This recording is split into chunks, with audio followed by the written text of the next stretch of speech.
ಆ ಹೋರಾಟ, ಆ ರಕ್ತ ಸಿಕ್ತ ಗಲಭೆ, ಆ ಬಲಿದಾನ, ಆ ತ್ಯಾಗ, ಆ ಭಾವೋದ್ವೇಗ, ಅಬ್ಬಬ್ಬಾ ಎಲ್ಲದಕ್ಕೂ ಈಗ ಮುಕ್ತಿ ಸಿಕ್ಕಿದೆ. ಪ್ರತಿಭಟನೆ, ಕಿಚ್ಚು, ಹೋರಾಟಗಳಿಗಿಂತ ಸಂವಿಧಾನವೇ ದೊಡ್ಡದಾಗಿದೆ. ಅಯೋಧ್ಯೆಯ ಇತಿಹಾಸವನ್ನ ಒಂದ್ಸಲ ನೆನಪು ಮಾಡಿಕೊಳ್ತಾ ಇವತ್ತಿನ ಭೂಮಿ ಪೂಜೆಯ ಕಂಪ್ಲೀಟ್ ದೃಶ್ಯಗಳನ್ನ ನಿಮ್ಮ ಮುಂದೆ ಇಡ್ತಾ ಇದ್ದೀವಿ. Have a look. ರಾಮಚಂದ್ರ ಕಿ ಜೈ ಸಿಯಾರಾಮ್, ಜೈ ಸಿಯಾರಾಮ್.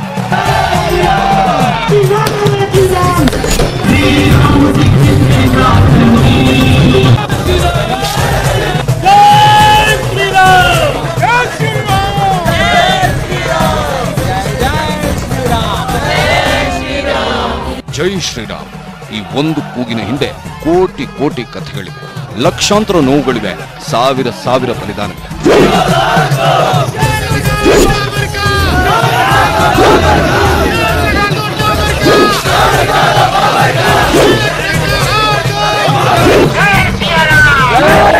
ಐನೂರು ವರ್ಷಗಳ ಹೋರಾಟ, 30 ವರ್ಷಗಳಿಂದ ಇದ್ದ ಕಿಚ್ಚು, ಬಲಿದಾನ, ತ್ಯಾಗ, ಈಗ ಎಲ್ಲವೂ ಶಾಂತ ಪ್ರಶಾಂತ.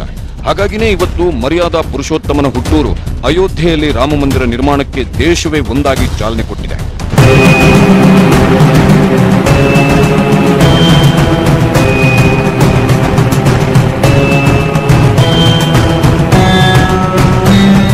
ಅಯೋಧ್ಯೆಯಲ್ಲಿ ಇವತ್ತೇ ದೀಪಾವಳಿ, ಇವತ್ತೇ ರಾಮನವಮಿ ಸಂಭ್ರಮ ಮನೆ ಮಾಡಿತ್ತು.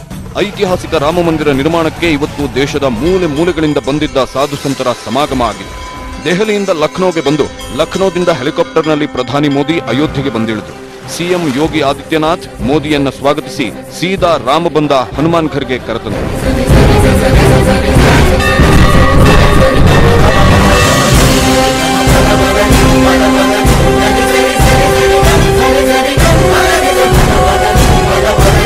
ಹನುಮಾನ್ ಘರ್ಗೆ ಬಂದ ಮೋದಿ ಶ್ರೀರಾಮ ದೂತನಿಗೆ ಶಿರಬಾಗಿ ನಮಿಸಿದ್ರು.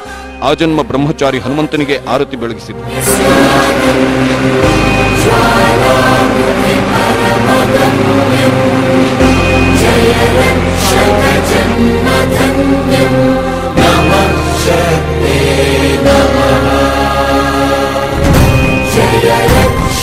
ಹನುಮಂತನಿಗೆ ಆರತಿ ಬೆಳಗಿ ಮಂದಿರ ಪ್ರದಕ್ಷಿಣೆ ಹಾಕಿ ಬಂದ ಮೋದಿಗೆ ಹನುಮನ ಆರಾಧಕರು ಕೇಸರಿ ಪೇಟ ತೋಡಿಸಿದರು.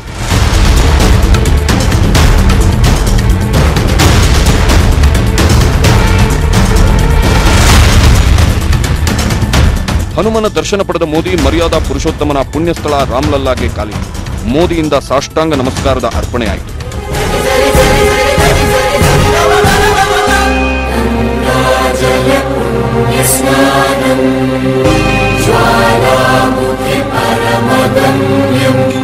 ಪ್ರಧಾನ ಸೇವಕನಿಂದ ಸೀತಾ ವಲ್ಲಭನಿಗೆ ಪುಷ್ಪನಮನ, ದಶರಥ ಪುತ್ರನಿಗೆ ತುಪ್ಪ ಕರ್ಪೂರದಾರತಿಯೂ ನಡೆಯಿತು.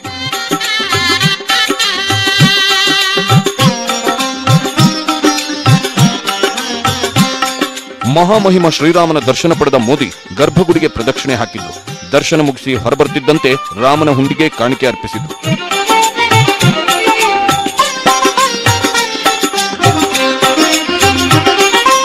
ರಾಮ್ಲಲ್ಲನ ಮೂಲ ರಾಮನ ದರ್ಶನ ಪಡೆದ ಮೋದಿ ಹೊಸ ಮಂದಿರ ನಿರ್ಮಾಣದ ಮುಖ್ಯ ದ್ವಾರದ ಜಾಗದಲ್ಲಿ ಪಾರಿಜಾತ ಗಿಡ ನೆಟ್ಟರು.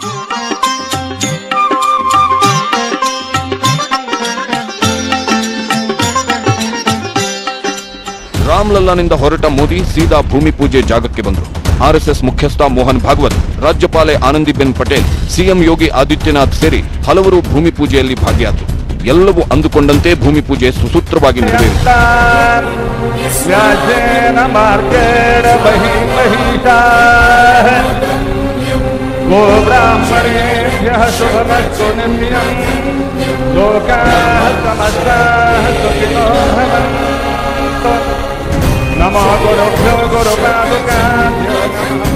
ಮಧ್ಯಾಹ್ನ 12:44 12:45 ಒಳಗೆ ಚಿನ್ನ ಮತ್ತು ಬೆಳ್ಳಿ ಇಟ್ಟಿಗೆಗೆ ಮೋದಿ ಪೂಜೆ ಸಲ್ಲಿಸಿದರು. 500 ವರ್ಷಗಳ ಹೋರಾಟ ಶಾಂತವಾಗಿ ಮುಗಿಸಿದ ಸಾರ್ಥಕತೆಯಲ್ಲೇ ಪುಣ್ಯಭೂಮಿ ಮಣ್ಣನ್ನ ಮೋದಿ ಹಣೆಗೆ ಹಚ್ಚಿಕೊಂಡರು.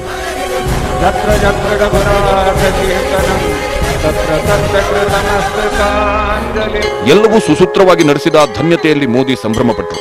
ಮೋಹನ್ ಭಾಗವತ್, ಯೋಗಿ ಆದಿತ್ಯನಾಥ್ ಮೊಗದಲ್ಲಿ ಕನಸು ಸಾಕಾರಗೊಳಿಸಿದ ಮಂದಹಾಸದಲ್ಲೇ ವೇದಿಕೆಗೆ ಆಗಮಿಸಿದ್ರು. ವೇದಿಕೆ ಮುಂಭಾಗದಲ್ಲಿ ಕೂತಿದ್ದ ದೇಶದ 100 ಸಾಧು ಸಂತರಿಗೆ ಮೋದಿ ತಲೆಬಾಗಿ ನಮಸ್ಕರಿಸಿದ್ರು.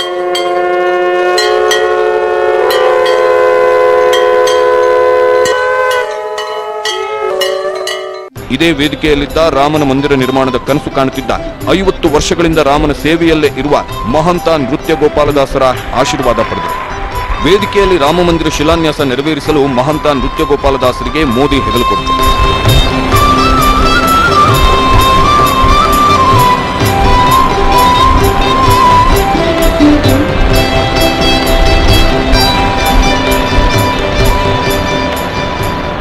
ರಾಮ ಮಂದಿರ ನಿರ್ಮಾಣದ ಈ ಪುಣ್ಯ ದಿನ ಅಚ್ಚಳಿಯದೆ ಇತಿಹಾಸದಲ್ಲಿ ಉಳಿಸಲು ಯೋಗಿ ಸರ್ಕಾರ 5 ಲಕ್ಷ ಅಂಚೆ ಚೀಟಿಗಳನ್ನ ಬಿಡುಗಡೆ ಮಾಡಿತು.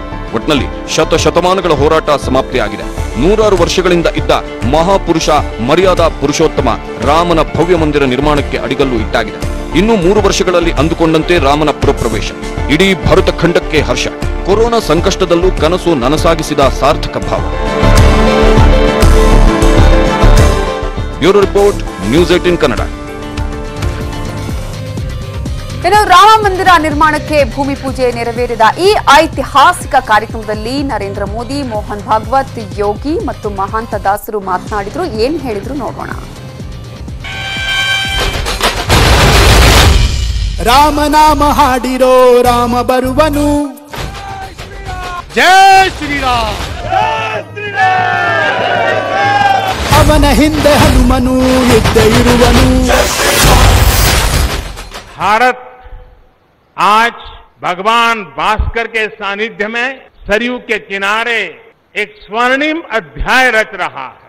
कन्याकुमारी से क्षीर भवानी तक, कोटेश्वर से कामाख्या तक, जगन्नाथ से केदारनाथ तक, सोमनाथ से काशी विश्वनाथ तक, समेत शिखर से श्रवण बेलगोला तक, बोध गया से सारनाथ तक, लक्षद्वीप से लेह तक, आज पूरा भारत राममय है.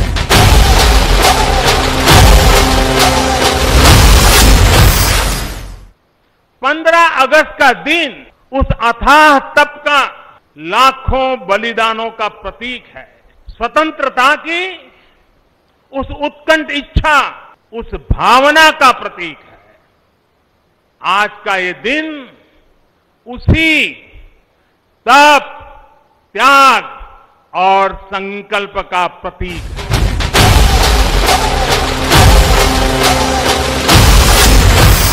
राम मंदिर के लिए चले आंदोलन में अर्पण भी था, तर्पण भी था, संघर्ष भी था, संकल्प भी था.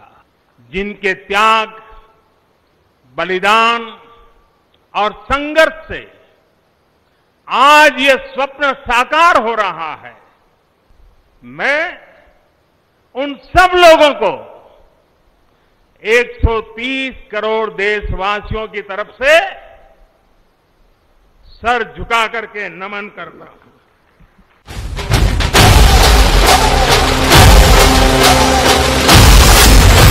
श्री राम भारत की मर्यादा, श्री राम मर्यादा पुरुषोत्तम है.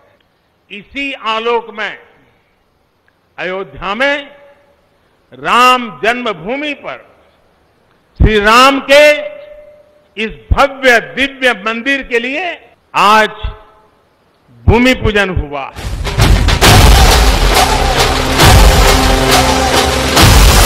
श्री राम का मंदिर हमारी संस्कृति का आधुनिक प्रतीक बनेगा.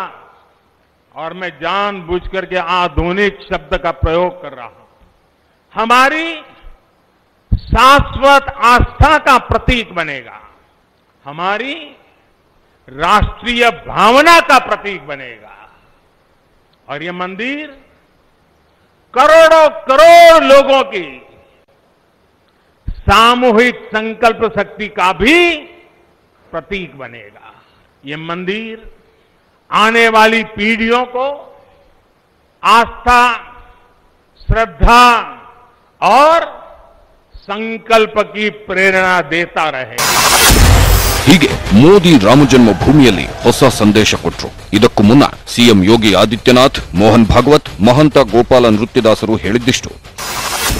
500 वर्षों का एक लंबा, बड़ा और कड़ा संघर्ष, साधना, लोकतांत्रिक पद्धति से और संविधान सम्मत तरीके से समस्याओं का समाधान कैसे हो सकता है, आदरणीय प्रधानमंत्री जी के नेतृत्व में भारत ने दुनिया की सभी ताकतों को इस बात का एहसास कराया है कि बहुत लग के 20-30 साल काम करना पड़ेगा, तब कभी ये काम होगा। और 20-30 साल हमने किया। 30वें साल के प्रारंभ में हमको संकल्प पूर्ति का आनंद मिल रहा है।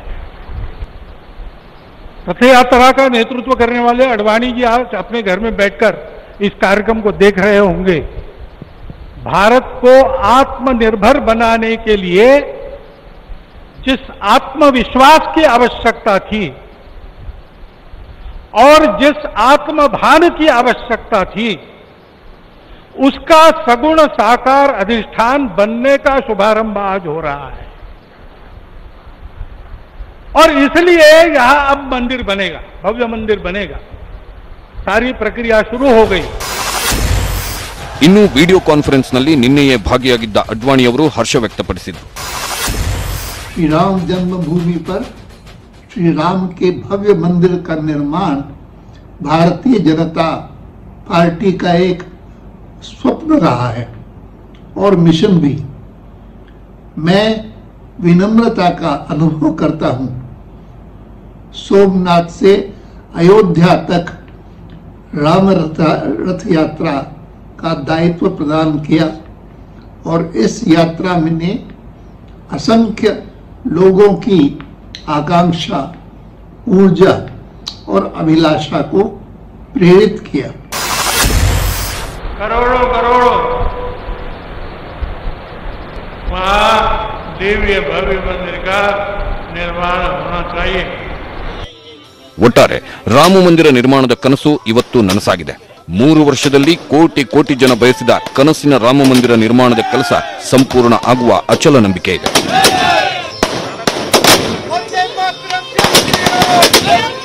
Bureau report, news 18 Kannada. ಅಯೋಧ್ಯೆಯಲ್ಲಿ ರಾಮ ಮಂದಿರ ಭೂಮಿ ಪೂಜೆ ನೆರವೇರಿಸಿದಂತಹ ಪ್ರಧಾನಿ ನರೇಂದ್ರ ಮೋದಿಗೆ ಕೋದಂಡರಾಮನ ವಿಗ್ರಹವನ್ನ ಉಡುಗೊರೆಯಾಗಿ ನೀಡಲಾಯಿತು. ಅದಕ್ಕೂ ಕರ್ನಾಟಕಕ್ಕೂ ಒಂದು ನಂಟಿದೆ. ಆ ವಿಗ್ರಹ ಕರ್ನಾಟಕದಿಂದ ತಲುಪಿದ್ದು. ಈ ವಿಗ್ರಹವನ್ನ ಕೆತ್ತಿದವರು ಮೂಲತಃ ಬೆಂಗಳೂರಿನ ಕೆಂಗೇರಿ ಮೂಲದ ರಾಮಮೂರ್ತಿ. ಅವರು ನ್ಯೂಸ್ 18 ಕನ್ನಡದ ಜೊತೆ ತಮ್ಮ ಅನಿಸಿಕೆಯನ್ನ ಹಂಚಿಕೊಂಡಿದ್ದು ಹೀಗೆ. ಅಯೋಧ್ಯ ಸಂಸ್ಥಾನಕ್ಕೆ ನನ್ನ ಧನ್ಯವಾದಗಳು ಹೇಳಬೇಕು.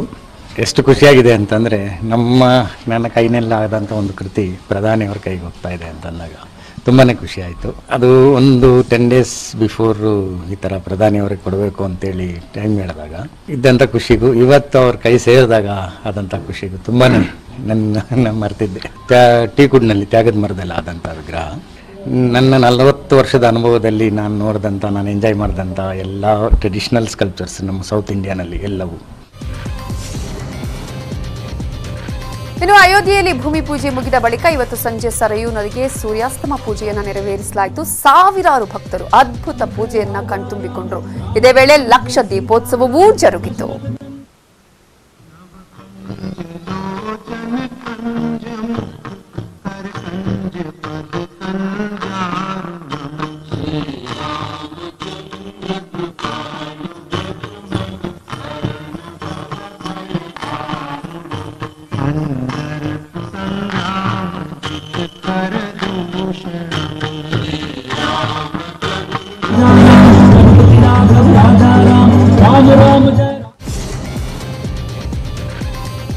ಇನ್ನು ಅಯೋಧ್ಯೆಯಲ್ಲಿ ರಾಮ ಮಂದಿರ ನಿರ್ಮಾಣಕ್ಕೆ ಭೂಮಿ ಪೂಜೆ ಅಲ್ಲಿ ಆಗಿದ್ರೆ ಈತ ಈಶ್ವರಪ್ಪ ಅವರು ಮಾತ್ರ ವಿವಾದಾತ್ಮಕ ಹೇಳಿಕೆಯನ್ನ ಕೊಟ್ಟಿದ್ದಾರೆ. ಅಯೋಧ್ಯೆಯಲ್ಲಿ ಗುಲಾಮಗಿರಿಯ ಸಂಕೇತವಾಗಿದ್ದ ಮಸೀದಿಯನ್ನ ತೆರವುಗೊಳಿಸಲಾಗಿದೆ. ಅದೇ ರೀತಿ ಕಾಶಿ ಮಥುರಾದಲ್ಲೂ ಗುಲಾಮಗಿರಿಯಂತಿರುವ ಮಸೀದಿಯನ್ನ ತೆರವುಗೊಳಿಸಿ ದೇವಸ್ಥಾನವನ್ನ ನಿರ್ಮಾಣ ಮಾಡಬೇಕು ಅಂತ ಹೇಳಿ ಎಡವಟ್ಟಿನ ಹೇಳಿಕೆಯನ್ನ ಕೊಟ್ಟರು. ಕಾಶಿ ವಿಶ್ವನಾಥನ ಜಾಗ, ಮಥುರಾ ಶ್ರೀಕೃಷ್ಣನ ಜಾಗ, ಅಲ್ಲಿ ಹೋಗಿ ಭಕ್ತಿಯಿಂದ ನಾವು ಪೂಜೆ ಮಾಡಬೇಕು ಅಂತ ಹೋದ್ರೆ ಅಲ್ಲಿ ಇವತ್ತಿಗೂ ಕೂಡ ನಮಗೆ ಇಲ್ಲಿ ಗುಲಾಮ ನೀನು ಅಂತ ನೆನಪು ಮಾಡೋಂಥ ಮಸೀದಿಗಳು ಅಲ್ಲಿ ಇನ್ನಿದೆ. ಅಲ್ಲಿ ಕೃಷ್ಣನ ಜಾಗದಲ್ಲಿ ಆ ಒಂದು ದೇವಸ್ಥಾನವನ್ನು ಒಡೆದು ಅಲ್ಲಿ ಮಸೀದಿ ಕಟ್ಟಿದ್ದು ಅಲ್ಲಿ ನೆನಪಾಗ್ತಾ ಇದೆ. ಅದೇ ರೀತಿ ವಿಶ್ವನಾಥನ ಕಾಶಿನಲ್ಲಿ ಅಲ್ಲಿ ಹೋದ ಸಂದರ್ಭದಲ್ಲೂ ಕೂಡ ನಾವು ಪೂಜೆ ಮಾಡಕ್ಕೆ ಹೋದ್ರೆ ಅಲ್ಲೂ ಕೂಡ ಮಸೀದಿ ನೆನಪು ಮಾಡುತ್ತೆ. ನಿಮಗೆ ಈಗ ಒಂದು ಚಿಕ್ಕ ಬ್ರೇಕ್ ತಗೊಳ್ಳೋಣ. ಬ್ರೇಕ್ ಆದ್ಮೇಲೆ ಕೊರೋನಾ ಆರ್ಭಟ, ಮಳೆಯ ಆರ್ಭಟ ಯಾವ ರೀತಿಯಾಗಿದೆ ಅನ್ನೋದನ್ನ ನೋಡೋಣ. Welcome back. ರಾಜ್ಯದಲ್ಲಿ ಒಂದ್ ಕಡೆ ಈ ಕೊರೋನಾ ಕಾಟ ಆದ್ರೆ ಮತ್ತೊಂದ್ ಕಡೆ ಮಳೆಯ ಆರ್ಭಟ. 2-3 ದಿನದಿಂದ ರಾಜ್ಯದಲ್ಲಿ ಭಾರೀ ಪ್ರಮಾಣದ ಮಳೆಯಾಗ್ತಾ ಇದೆ. ಹಳ್ಳ ಕೊಳ್ಳಗಳು ತುಂಬಿ ಹರಿತಾ ಇದೆ. ಕೆಲ ಕಡೆಗಳಲ್ಲಂತೂ ಬೆಳೆಗಳೇ ಹಾನಿಯಾಗಿದೆ. ಹಾಗಾದ್ರೆ ಇವತ್ತಿನ ಮಳೆಯ ಅಬ್ಬರ ಅವಾಂತರ ಹೇಗಿತ್ತು ನೋಡೋಣ. ಕರುನಾಡಲ್ಲಿ ಆಶ್ಲೇಷ ಮಳೆ ಆರ್ಭಟ, ಉಕ್ಕುತ್ತಿದೆ ಹೊಳೆ, ಧುಮ್ಮಿಕ್ಕುತ್ತಿವೆ ಜಲಪಾತ.